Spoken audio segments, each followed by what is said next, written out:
जय हिंद दोस्तों, कैसे हैं आप सब लोग। आई होप आप सब लोग ठीक होंगे, खूब मन लगा के मेहनत कर रहे होंगे। तो दोस्तों अब हम स्टार्ट करते हैं अपना सेकंड चैप्टर, जिसका नाम है the end of bio polarity. भाई जो दो पक्ष बन गए थे, जो दो धड़े बन गए थे वर्ल्ड में, एक ईस्टर्न अलायंसेस के नाम से, जो कि भाई रशिया या सोवियत यूनियन की तरफ था, और दूसरा वेस्टर्न अलायंसेस जिसमें यूएस और उसके अलाइज थे। तो देख लेते हैं भाई, हमारा जो चैप्टर रहेगा उसका नाम रहेगा the end of bipolarity. जो दो ध्रुवीयता थी उसका अंत कैसे होता है। तो सबसे पहले हम डिस्कस करते हैं इसकी डेफिनेशन की।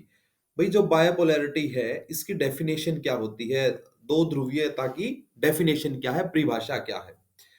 Global order dominated by two super powers, USA and USSR. जो भी ग्लोबल ऑर्डर था, वैश्विक स्तर पे जो भी चीजें चल रही थी, उनको डोमिनेट कर रही थी दो power. First one is USA and the second one is USSR.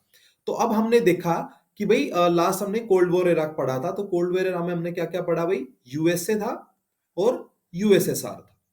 तो एक बार हम सबसे पहले ना देख लेते हैं कि यूएसएसआर जो है, और अभी करंट में यूएसएसआर की क्या पोजीशन है, कौन कौन सी कंट्रीज इसमें है। तो सबसे पहले हम एक बार थोड़ा सा चीजें हमारे लिए इजी हो जाएं, इसलिए हम देख लेते हैं यूएसएसआर को। यूएसएसआर जिसका डिसइंटीग्रेशन होता है, डिसइंटीग्रेशन कब होता है इसका, 1991 में। तो हमें समझने के लिए एक बार जरूरी है कि भी कौन कौन सी कंट्रीज जो थी, जो कि यूएसएसआर का पार्ट थी। देख लेते हैं सबसे पहले रशिया, उसके बाद इस्टोनिया करके एक कंट्री है, ये भी पहले यूएसएसआर का पार्ट थी। लात्विया, लिथुनिया, 15 कंट्री थी ये टोटल मिला के। उसके बाद हम देखते हैं भाई सेंट्रल एशिया की कुछ कंट्रीज हैं।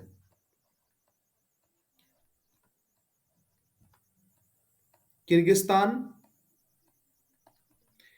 ताजिकिस्तान,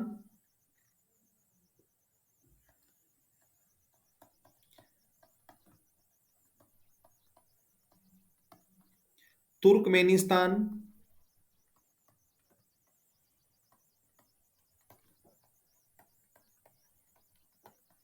कजाकिस्तान,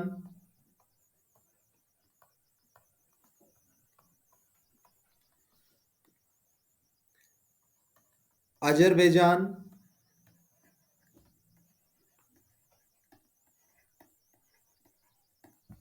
यूक्रेन, आर्मेनिया,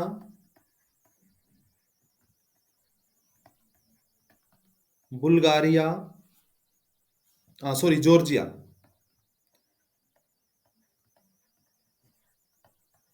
कितनी कंट्री हो गई भाई, एक बार देखेंगे इसको। 1 2 3 4 8 9 10 11 12। इसके अलावा भी कुछ कंट्रीज हैं, जैसे जॉर्जिया हमने लिख लिया है, Belarus,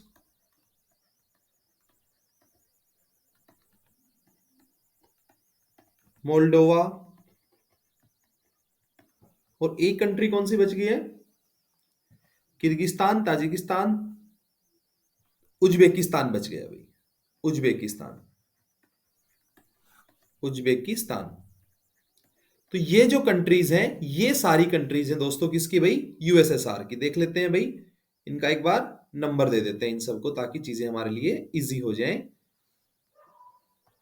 1 Russia, 2 Estonia, number 3 Latvia, Lithuania 4, Kyrgyzstan 5, Tajikistan 6, Turkmenistan 7, Kazakhstan 8, Azerbaijan 9, Ukraine 10, Armenia 11, Georgia 12, Belarus 13, Moldova 14 and the last one is Uzbekistan. ये 15 कंट्रीज जो थी, ये थी भाई पार्ट किसका, ये यूएसएसआर का पार्ट होती थी। और 1991 में जब डिसइंटीग्रेशन होता है यूएस का, तो ये बन जाती हैं भाई, ये जो कंट्रीज हैं ये अलग अलग सोशलिस्ट रिपब्लिकन बन जाती।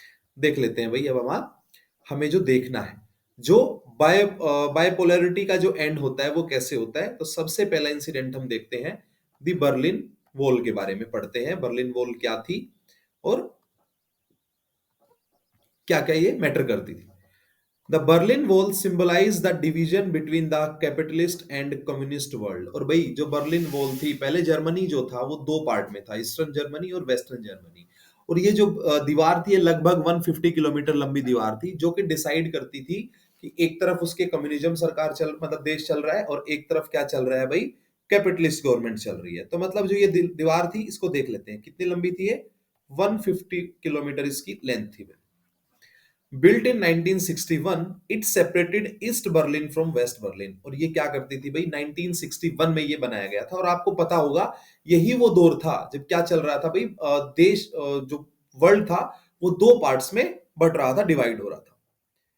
It was toppled by the people on November 9, 1989, making the reunification of Germany and the start of the end of the communist bloc. और आपने देखा भी होगा, जब हमने जब लास्ट चैप्टर पढ़ा था, जब लास्ट टॉपिक किया था, तो उसमें मैंने देखा था कि यूनिफिकेशन हो रहा है भाई, जर्मनी क्या है, एकीकृत हो रहा है, जर्मनी एक हो रहा है।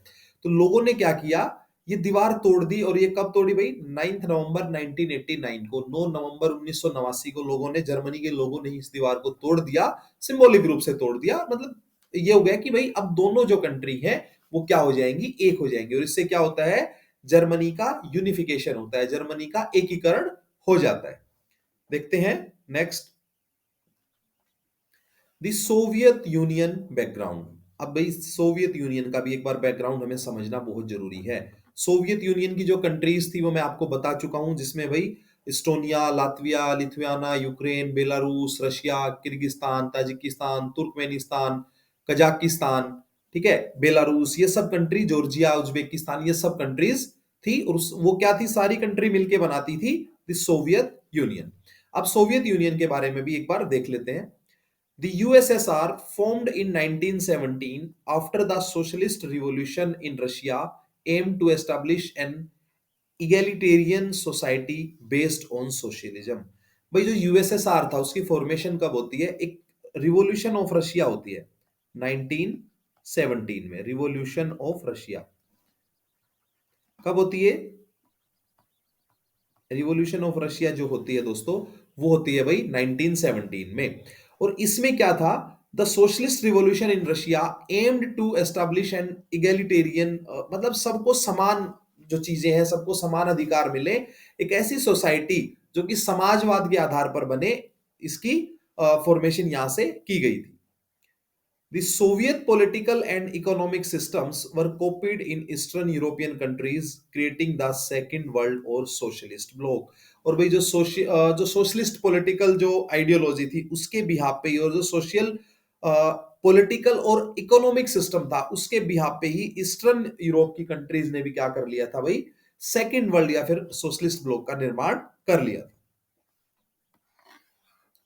देखते हैं, the Soviet system faced internal challenges including bureaucracy, lack of democracy, economic stagnation and the burden of military spending। और जो सोवियत सिस्टम था वो क्या फेस कर रहा था दोस्तों, वो फेस कर रहा था इंटरनल चैलेंजेस, आंतरिक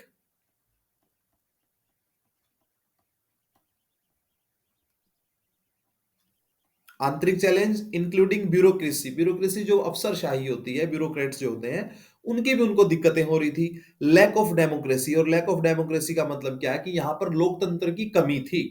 तो क्या क्या चैलेंज थे, एक तो भाई जैसे आंतरिक जो चैलेंज होते हैं, किसी के भी आंतरिक जो चुनौतियां होती हैं वो, इंक्लूडिंग उसमें क्या क्या जुड़ी हुई थी, ब्यूरोक्रेसी की समस्या थी, लैक ऑफ डेमोक्रेसी थी कि डेमोक्रेसी नहीं थी लोगों के लिए, economic stagnation and the burden of military spending. और भाई इकोनॉमिक स्टेग्नेशन जो मतलब आर्थिक स्थिरता नहीं थी, and the burden of military spendings, और भाई जो सेना पर जो फौज पे खर्चा हो रहा था वो भी एक बहुत बड़ा ही चैलेंज था, चुनौती थी। नेक्स्ट देखते हैं, द कोल्ड वॉर एरा। ये हम पढ़ ही चुके हैं दोस्तों, ठीक है, हम लास्ट टॉपिक में भी कवर कर चुके हैं, फिर भी इसको एक बार देख लेते हैं। 1945 टू 1991 स्टार्टिंग कब होती है, the cold war era started with the ending of world war, second world war, and the ending of cold war era वो कहां से होता है, जब डिसइंटीग्रेशन होता है भाई, किसका, यूएसएसआर का या फिर सोवियत यूनियन का। देखते हैं, the USSR formed in 1917 after the socialist revolution in Russia aim to establish an egalitarian society based on socialism. ये हम सब देख चुके हैं, ये सारे पॉइंट्स जो हैं वो सेम पॉइंट्स है। अभी कोल्ड वॉर एरा के साथ साथ क्या होता है भाई, ये सब चीजें होती हैं, सेकेंड वर्ल्ड या सोशलिस्ट ब्लॉक बनता है, और वही जो समस्या हम लास्ट पेज पे देख चुके हैं सेम चीजें हैं, including bureaucracy, lack of democracy, economic stagnation and heavy military spending. भाई जो बहुत खर्चे हो रहे थे, जो चुनौतियां थी वो क्या क्या थी, आंतरिक चुनौतियां थी, ब्यूरोक्रेसी की चुनौतियां थी, प्लस क्या था, लैक ऑफ डेमोक्रेसी, जो लोकतंत्र की कमी थी, और आर्थिक स्थिरता की कमी थी। देखते हैं भाई, नेक्स्ट पॉइंट देखते हैं, गोर्बचेव एंड द डिसइंटीग्रेशन। जो भाई मिखाइल गोर्बचेव थे वो, और डिसइंटीग्रेशन जो विघटन होता है सोवियत संघ का, जो टुकड़ों में बंटता है, उसको हम देखेंगे। Mikhail Gorbachev, general secretary of the communist party from 1985, initiated reforms to modernise the USSR. और भाई वो क्या करते हैं, सुधार करने की कुछ कोशिशें करते हैं, और वो सुधार किस लिए करते हैं, initiated reforms to modernise the USSR, भाई नवीनीकरण करने के लिए, मॉडर्नाइज करने के लिए, किसको, यूएसएसआर को। These reforms unintentionally triggered mass protest in East European countries, leading to the collapse of communist regimes. और भाई ये जो रिफॉर्म्स थे, ये अनइंटेंशनली किसको ट्रिगर कर रहे थे, इन्होंने ट्रिगर किया भाई मास जो प्रोटेस्ट थे ईस्ट यूरोपियन कंट्रीज में, leading to the collapse of communist regimes.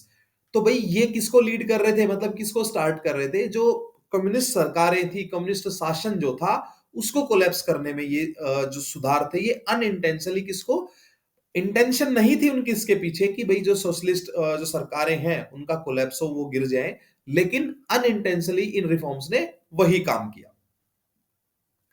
गोर्बचेव attempts at democratisation faced opposition from hardliners, resulting in a coup in 1991। और भाई जो गोर्बचेव के जो अटेम्प्ट्स थे, उनके जो प्रयास थे, वो क्या थे, डेमोक्रेटाइजेशन करने के, वो लोकतांत्रिक रूप से चीजों को करना चाहते थे। अब जो हार्ड लाइनर्स थे, जो कट्टर, जो उनके अपोजिशन, मतलब जो कट्टर जो लोग थे, सोशलिस्ट लोग थे, उनकी तरफ से उनको क्या देखना पड़ा, विरोध का सामना करना पड़ा, and resulting in a coup in 1991। और भाई एक विद्रोह हुआ 1991 में। Yeltsin's resistance to the coup and the desire for sovereignty lead the dissolution of the Soviet Union in December 1991। और भाई जो येल्स्टीन का रेजिस्टेंस था कू को लेके, and the desire for sovereignty, और जो भी संप्रभुता, संप्रभुता क्या होती है दोस्तों, समझ लो, ये संप्रभुता जो सोवर्निटी वर्ड है, इसका मीनिंग बहुत सिंपल सा है। इसका मीनिंग होता है कि हम अपने इंटरनल और एक्सटर्नल जितने भी मैटर्स हैं, कोई भी स्टेट जो है वो अपने इंटरनल एंड एक्सटर्नल मैटर्स में फ्री है, फ्री डिसीजंस ले सकता है, उसको बोलते हैं सोवर्निटी। और इसने भी किसको बढ़ावा दिया भाई, dissolution of the Soviet Union December 1991, दिसंबर 1991 में जो सोवियत यूनियन का भी विघटन हुआ, उसको बढ़ावा दिया किसने भी, येल्स्टीन के रेजिस्टेंस ने। नेक्स्ट देखते हैं पॉइंट दोस्तों, Soviet unions decline. Soviet union का डिक्लाइन कैसे होता है, ये भी हमें बहुत जरूरी, ये जो चीज है ये हमें समझनी पड़ेगी। देखते हैं भाई, internal weaknesses, economic stagnation and awareness of western progress contributed to the collapse. अब देखो क्या क्या होता है भाई, एक तो जो आंतरिक कमजोरियां थी, इंटरनल वीकनेसेस थी, इकोनॉमिक स्टैग्नेशन था, जो अस्थिरता थी, वो स्थिरता नहीं थी, मतलब इकोनॉमी में आर्थिक अस्थिरता, and awareness of western progress contributed to the collapse. और भाई जो वेस्टर्न कंट्रीज में प्रोग्रेस चल रही थी, उन्होंने भी कंट्रीब्यूट किया किसके लिए, कोलैप्स के लिए। Gorbachev reforms, while addressing some issues, triggered uncontrollable forces and nationalist movements sped up the disintegration। और भाई जो गोर्बचेव के रिफॉर्म्स थे, जब वो क्या कर रहे थे भाई, वो एड्रेस कर रहे थे कुछ इश्यूज को, उन्होंने ट्रिगर किया, मतलब बढ़ाया किसको, अनकंट्रोलेबल जो फोर्सेस थी उनको, and nationalist movement sped up the integration. और भाई जो राष्ट्रवादी जो आंदोलन था, उसकी वजह से क्या होता है, डिसइंटीग्रेशन हो जाता है। देखते हैं next point, consequences of disintegration, consequences देख लेते हैं भी कौन कौन से वो कारण थे, कौन कौन से वो घटनाएं थी, रीजंस थे जिनकी वजह से डिसइंटीग्रेशन होता है। End of cold war confrontation, और भाई जो कोल्ड वॉर कन्फ्रंट्रेशन था, जो आमना सामना हो रहा था, उसका एंड होने से भी ये डिसइंटीग्रेशन होता है। Ideological dispute between socialism and capitalism ceased, demanded an end to the arms race and shift towards peace। तो क्या था भाई? आइडियोलॉजिकल डिस्प्यूट था, किस किस के बीच में? सोशलिज्म और कैपिटलिज्म के बीच में। ठीक है, पूंजीवाद और समाजवाद के बीच में जो विचारधारा का गैप था, जो विचारधारा का फर्क था। दूसरा, demanded an end to the arm race, और भाई जो हथियार इकट्ठा करने की जो दौड़ थी, उस demanded an arm end to the arm race and a shift toward peace, और शांति की तरफ जो शिफ्ट होने की बात थी, ये भी क्या था? End of cold war confrontations. Emergence of new countries, और भाई देखो क्या होता है, former Soviet republican gain independence leading to diverse identities and interest. और भाई जो फॉर्मर सोवियत रिपब्लिकन्स थे, वो क्या होते हैं? वो स्वतंत्रता पा लेते हैं। क्या पा लेते हैं? आजादी पा लेते हैं। Leading to diverse identities and interest, और उनकी क्या थी भाई? डाइवर्स मतलब अलग अलग तरह की, कई तरह की उनकी आइडेंटिटीज थी, पहचान थी, और इंटरेस्ट थे, उनके कुछ अपने बेनिफिट से कुछ फायदे थे। तो देखते हैं भाई पहला क्या है? End of cold war confrontations. The second one is emergence of new countries. Next point देखते हैं, power relations and ideological shift. ये तो भाई है ही, मतलब जो पावर रिलेशंस थे और आइडियोलॉजिकल शिफ्ट्स थे, वो भी एक रीजन रहा है। Capitalism became the dominant economic system, और भाई जो पूंजीवाद था वो क्या बन गया था? डोमिनेंट आर्थिक सिस्टम बन गया था, आर्थिक तंत्र बन गया था। नेक्स्ट पॉइंट देखते हैं, liberal democracy gain prominence politically. Liberal democracy gain prominence politically, और भी राजनीतिक रूप से जो उदारवाद था, लोकतंत्र था, वो भी क्या करता है भाई? प्रोमिनेंस, वो राजनीतिक रूप से बढ़ रहा था। The US emerged as the sole super power, और यूएस क्या बनता है अभी? सोल सुपर पावर, एक मतलब अकेली महाशक्ति बन जाता है। कौन? यूएस। तो देख लेते हैं भी क्या क्या। एक तो कैपिटलिज्म का जो सिस्टम था वो डोमिनेट करता है इकोनॉमिक सिस्टम को। दूसरा क्या है? Liberal democracy gain prominence politically. और भाई दूसरा जो मेन चीज है कि जो उदारवाद, जो लोकतंत्र में उदारता थी, वो भी क्या कर रही थी भी? राजनीतिक रूप से मजबूत हो रही थी। The US emerged as the sole super power, और यूएस भी क्या कर रहा था भाई? वो लाइक मतलब अकेली ही महाशक्ति बन रहा था और उभर रहा था अकेली महाशक्ति बन के। नेक्स्ट देखते हैं, शॉक थेरेपी इन पोस्ट कम्युनिस्ट रिजाइम्स। ये बहुत ही इंपॉर्टेंट टर्म्स हैं, इनको हमें समझना होगा भाई, ये क्या क्या है, इसको ध्यान से देखना होगा। शॉक थेरेपी था, ये जो वर्ड है, इसको ध्यान से समझना है, इसको हम थोड़ा सा एक बार डिस्कस कर लेते हैं। शॉक थेरेपी क्या था?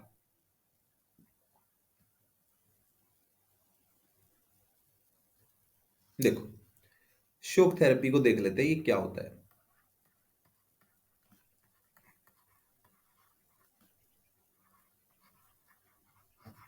शॉक थेरेपी जो होता है, ये ग्रुप्स ऑफ पॉलिसीज होती हैं भाई।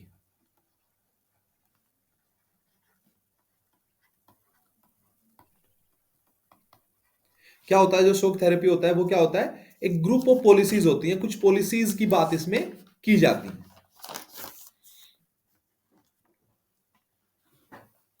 अब इसका एम क्या रहता है? इसका जो एम रहता है वो रहता है इकोनॉमी को लिबरल बनाने में। इकोनॉमी को क्या करना है? लिबरल बनाना है भाई, उदार बनाना है। क्या बनाना है? उदार बनाना है। ठीक है, तो भाई ये जो शॉक थेरेपी है, मतलब इसका मतलब ये है कि कुछ ऐसी पॉलिसीज लेके आई जाती हैं जिससे इकोनॉमी क्या हो? उदार हो, डेवलपमेंट हो। ठीक है, बिजनेसेस आए, तो ये सारी चीजें जो हैं ये आती हैं शॉक थेरेपी के अंडर। देखते हैं भाई next point, transition to democratic capitalism involve shock therapy emphasising. अब इसमें जो हमें देखना है, जोर किस पे दिया जाएगा भाई? Transition to democratic capitalism. ठीक है, डेमोक्रेटिक लोकतांत्रिक रूप से जो पूंजीवाद है, इन्वॉल्व शॉक थेरेपी, और उसमें जोर दिया जाएगा किसके ऊपर भी? कि जो हमारा आर्थिक सिस्टम है, जो हमारी इकोनॉमी है, उसको क्या बनाया जाए, लिबरल बनाया जाए, उदार बनाया जाए। Complete shift to a capitalist economy, और भाई पूरा का पूरा शिफ्ट किस पे कर दिया जाए, कैपिटलिस्ट इकोनॉमी के ऊपर शिफ्ट कर दिया जाए। प्राइवेटाइजेशन ऑफ स्टेट एसेट्स, और भाई जो स्टेट एसेट्स हैं उनको क्या कर दिया जाए भाई, उनका निजीकरण कर दिया जाए, उनको प्राइवेट कर दिया जाए। सोशलिज्म में क्या होता है कि जितने भी एसेट होते हैं, स्टेट के एसेट होते हैं, उनके ऊपर, सबके ऊपर कंट्रोल रहता है सरकार का, सबके ऊपर कंट्रोल रहता है गवर्नमेंट का। लेकिन इसमें क्या कर दिया जाता है कि उनका प्राइवेटाइजेशन कर दिया जाता है। Drastic changes in external orientation promoting free trade, और भाई जो ड्रास्टिक, जो बड़े चेंज होते हैं किसमें, एक्सटर्नल ओरिएंटेशन में, एंड प्रमोटिंग फ्री ट्रेड, और फ्री ट्रेड को भी इसमें प्रमोट किया जाता है। Breakup of Soviet era trade alliances, और भाई जो सोवियत एरा के जो ट्रेड अलायंसेस थे, जो व्यापार गठबंधन थे, क्या थे भाई, व्यापार गठबंधन।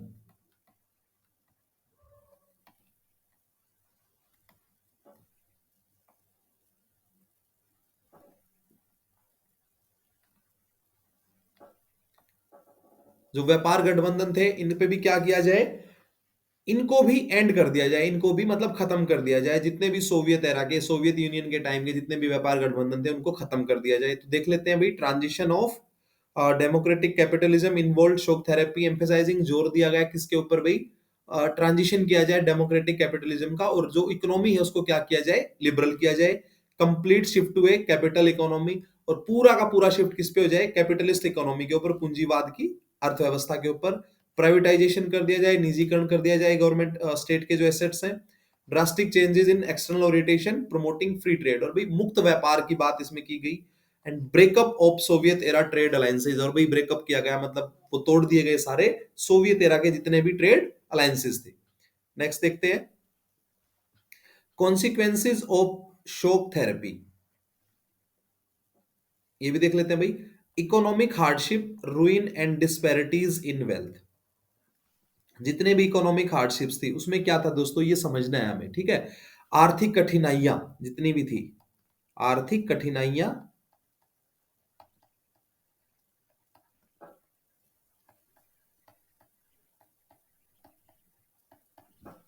ठीक है, बर्बादी, और जो डिस्पैरिटी इन वेल्थ, जो धन में असमानताएं थी, ये कॉन्सिक्वेंसेस थे।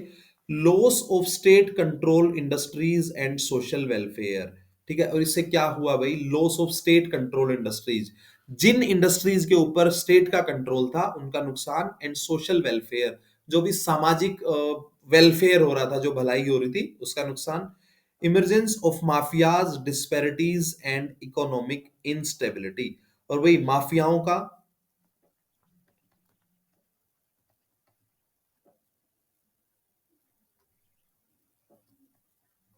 डिस्पैरिटी मतलब होता है भाई असमानता,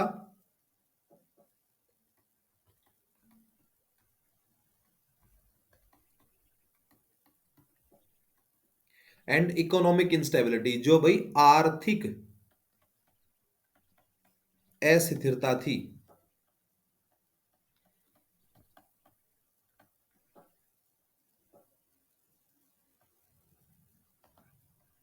आर्थिक अस्थिरता। नेक्स्ट देख लेते हैं भाई, टेंशंस एंड कॉन्फ्लिक्ट्स। भाई टेंशंस एंड कॉन्फ्लिक्ट्स क्या क्या थे उनके भी बारे में, जो तनाव थे, जो कॉन्फ्लिक्ट्स थे, जो झगड़े थे, उनके बारे में भी बात कर लेते हैं।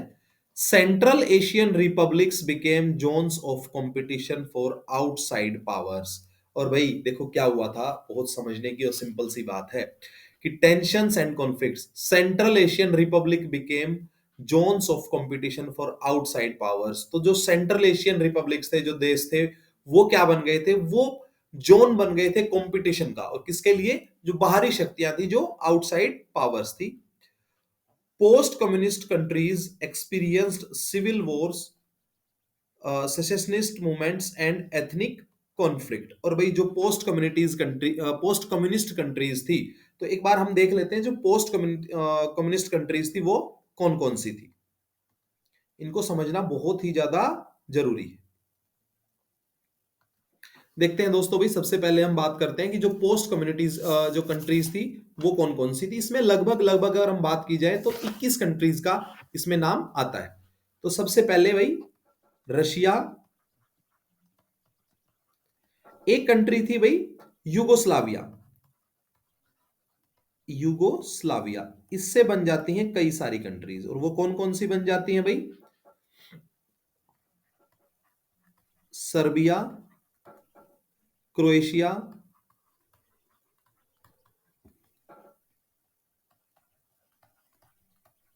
बोस्निया एंड हर्जेगोविना, हर्जेगोविना, पांच कंट्री बनती है। तीसरी इसमें से और बनती है भाई मोन्टेग्रो,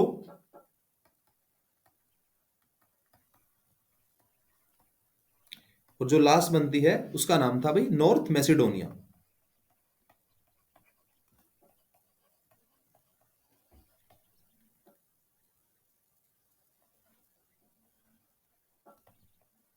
नॉर्थ मैसिडोनिया। नेक्स्ट हम देखते हैं भाई, इसमें आती है जो एक कोसोवो करके भी एक कंट्री थी भाई, कोसोवो। फिर भाई वही बुल्गारिया, रोमानिया, चेक Republic, Slovakia, Poland,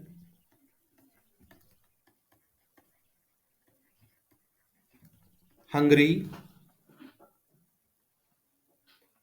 Latvia,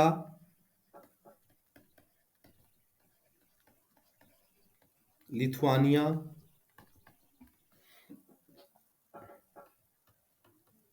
Estonia, Moldova, Armenia, Azerbaijan, Georgia, Kazakhstan,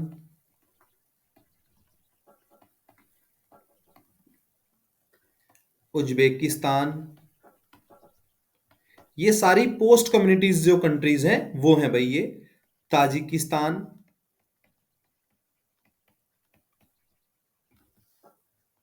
Turkmenistan,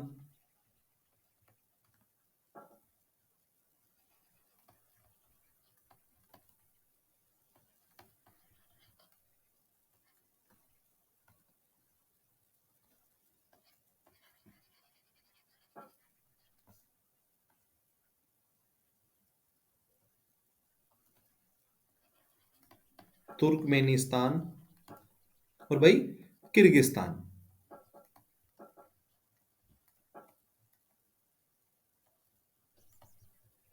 तो ये लगभग जो कंट्रियां हैं ये वो सारी कंट्रीज हैं जिनको हम जानते हैं भाई किसके नाम से? पोस्ट कम्युनिटीज कंट्रीज के नाम से।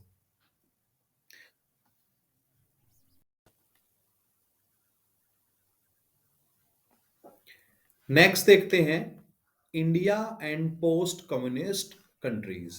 तो देखो, हमने अभी लास्ट में डिस्कस किया है वो क्या? Tensions and conflicts. Tensions and conflicts क्या क्या थे? Central Asian Republic became zones of competition for outside powers. जो बाहरी शक्तियां थी उनके लिए जो सेंट्रल एशियन रिपब्लिक्स थे वो क्या बन गए थे भाई? संघर्ष का एक कंपटीशन का या संघर्ष का प्रतिस्पर्धा का क्या बन गए थे? जोन बन गए थे। Post communist countries experienced civil wars, secessionist movements and ethnic conflicts. तो भाई ये हमने भी ये भी देखा कि जो पोस्ट कम्युनिस्ट कंट्रीज थी वो कौन कौन सी थी। हमने लगभग 21 देशों के बारे में उसमें पढ़ा। तो अभी हमें देखना है India and post communist countries. तो भाई इंडिया और जो पोस्ट कम्युनिस्ट कंट्रीज थी उनका क्या स्टैंड रहा? India and Russia share strong historical and strategic ties. तो भाई इंडिया और जो रशिया है वो शेयर करते हैं, मतलब उनका हिस्टोरिकली क्या है भाई? वो एक स्ट्रेटजिक और ऐतिहासिक जो गठबंधन है उसको शेयर करते हैं। They cooperate on defence, energy and global issues. और भाई उनका कोऑपरेशन जो है, उनका सहयोग जो है वो किस किस के ऊपर है भाई? डिफेंस, रक्षा, ऊर्जा एवं ग्लोबल, वैश्विक मुद्दों पर, वैश्विक मुद्दों पर भी क्या है उनका भाई? आपस में सहयोग रहता है, कोऑपरेशन रहता है। India benefits from Russia support while Russia gains from India's arms market and energy imports. अब जिसको ध्यान से समझना है भाई, जो इंडिया का बेनिफिट रहता है वो हमें क्या मिलता है भाई? हमें रशिया से सपोर्ट मिलता है। जबकि रशिया को क्या मिलता है? रशिया को भाई यहाँ पे आर्म मार्केट मिलती है भाई, हथियारों की टेक्नोलॉजी, हथियार वेपन्स जो है हम उनसे खरीदते हैं, एंड एनर्जी इंपोर्ट्स। तो इसको हम एक स्लाइड के माध्यम से, नई स्लाइड के माध्यम से एक बार तरीके से समझ लेते हैं। देखो भाई, इंडो रशिया, जब रशिया क्या करता है भाई? देखो हमें क्या मिलता है, सबसे पहले हम देखते हैं इंडिया को क्या मिलता है। एक तरफ देखेंगे इंडिया को क्या मिलता है, और एक तरफ देख लेंगे भाई हम रशिया को हमारे से क्या मिलता है, या इंडिया से क्या मिलता है। ठीक है, इंडिया को और रशिया को, दोनों को हमारे मतलब दोनों के एक दूसरे में भाई क्या हित जो है, जो एक दूसरे से पूरे होते हैं। इंडिया को मिलता है भाई टेक्नोलॉजी, मिलती है इंडिया को वहां से। इंडिया को भाई वेपन्स मिलते हैं, आर्म्स मिलते हैं। प्लस क्या होता है भाई? डिप्लोमेटिक एड मिलती है।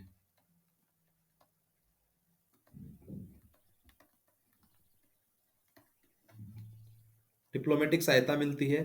प्लस क्या मिलता है भाई? ट्रेड करते हैं हम लोग आपस में। और भाई जो नेचुरल रिसोर्सेज जैसे फ्यूल वगैरह भी हम रशिया से लेते हैं। ठीक है, पेट्रोलियम इसको बोल सकते हैं।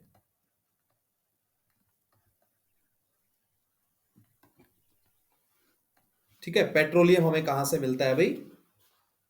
रशिया से मिलता है। अब रशिया को क्या मिलता है भाई? रशिया को मिलती है मार्केट। और वो मार्केट किस किस की भाई? फर्स्ट वन इज आर्म्स की, टेक्नोलॉजी की, और तीसरी मिलती है फ्यूल की, जो गैस एंड फ्यूल की। तो दोनों ही देशों के क्या है भाई? आपस में रिश्ते हैं भाई। इंडिया को वहां से टेक्नोलॉजी मिलती है, वेपन्स मिलते हैं, डिप्लोमेटिक एड मिलती है। ठीक है, ट्रेड हम उनके साथ करते हैं, और हमें पेट्रोलियम मिलता है, गैस एंड फ्यूल मिलती है वहां से। अभी हम वहां से इंपोर्ट करते हैं। ठीक है, क्या करते हैं भाई? हम इंपोर्ट करते हैं। और भाई रशिया को क्या मिलता है? रशिया को मिलता है मार्केट। रशिया को भाई बाजार मिलता है, जहां पे वो क्या करता है भाई?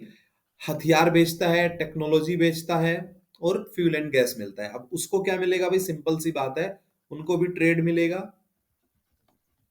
वेल्थ मिलेगी, और मार्केट मिल, जो मार्केट की तो हम डिस्कशन पहले ही कर चुके हैं कि उनको क्या मिल रहा है भाई? उनको मिल रही है यहाँ पे वो आर्म्स बेचते हैं, टेक्नोलॉजी बेचते हैं, फ्यूल एंड गैस बेचते हैं, जिससे भी उनको ट्रेड और पैसा यहां से गेन करने को मिलता है। देखते हैं। तो भाई रशिया का सपोर्ट मिलता है, while Russia gains from India arms market and energy imports. Next देखते हैं भाई।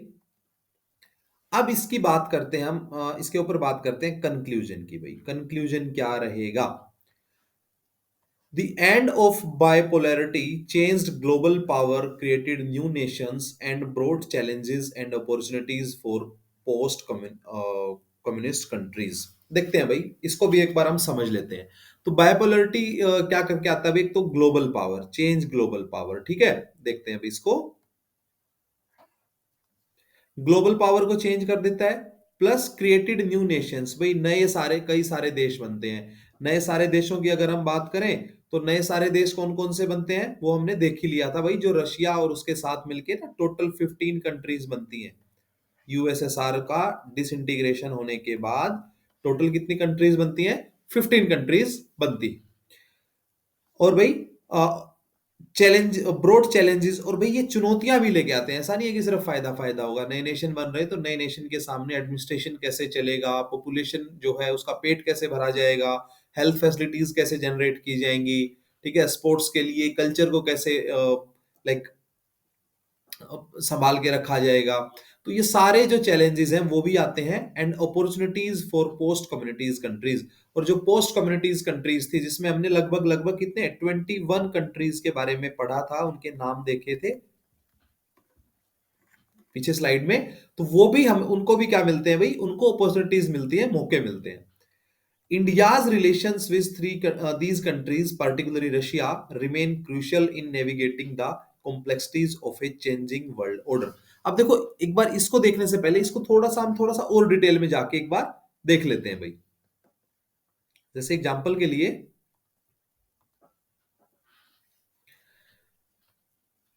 अब जो पोस्ट कम्युनिटीज कंट्रीज थी उनके चैलेंजेस को देख लेते हैं फिर एक बार। पोस्ट कम्युनिस्ट कंट्रीज के सामने जो चैलेंजेस आते हैं, वो चैलेंजेस क्या आती हैं, चुनौती क्या आती हैं, एक बार उनको देख लेते हैं। जैसे भी एग्जाम्पल के लिए हम देखते हैं, वहां पे क्या हुआ था, जो कास्ट एंड रिलीजियन सिस्टम था ना, कास्ट एंड रिलीजियन सिस्टम,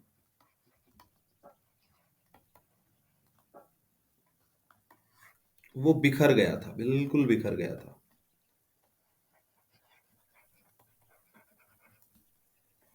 वो क्या हो गया था, बिखर गया था।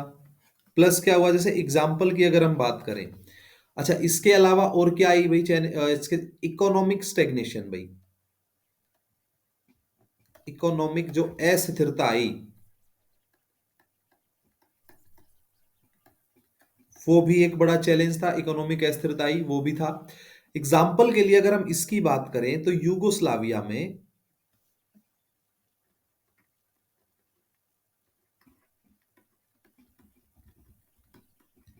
यूगोस्लाविया में क्या हुआ था भाई,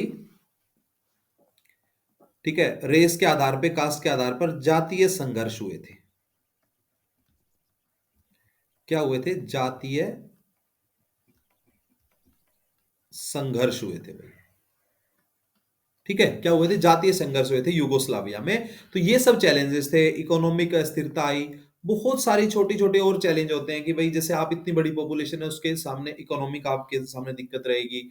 अगर कोई माइनॉरिटी है तो उसके कल्चर को आप कैसे सहेज के रखेंगे, ये भी आपको देखना होता है भाई। अगर कोई कास्ट या कम्युनिटी ऐसी है जो डोमिनेट करती है पॉपुलेशन के बिहाफ पे, तो जो छोटी कम्युनिटीज है पॉपुलेशन के बिहाफ पे, उनको भी क्या है, प्रॉपर रिसोर्सेज मिले, उनके जो कल्चर है उसकी रिस्पेक्ट हो। तो ये ऐसे सारे चैलेंजेस किसके सामने आए थे, ये पोस्ट कम्युनिटीज कंट्रीज के सामने आए थे। अब देखते हैं भाई, India's relation with these countries particular Russia remain crucial in navigating the complexities of a changing world order.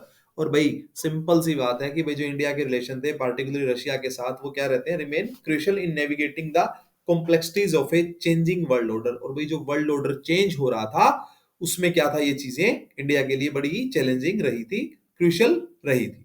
तो दोस्तों ये था हमारा सेकंड चैप्टर। और भाई आई होप आप सबने एंजॉय किया होगा, खूब मन लगा के पढ़ाई करना है, रिवीजन करना है। मिलते हैं नेक्स्ट सेक्शन में, तब तक के लिए जय हिंद।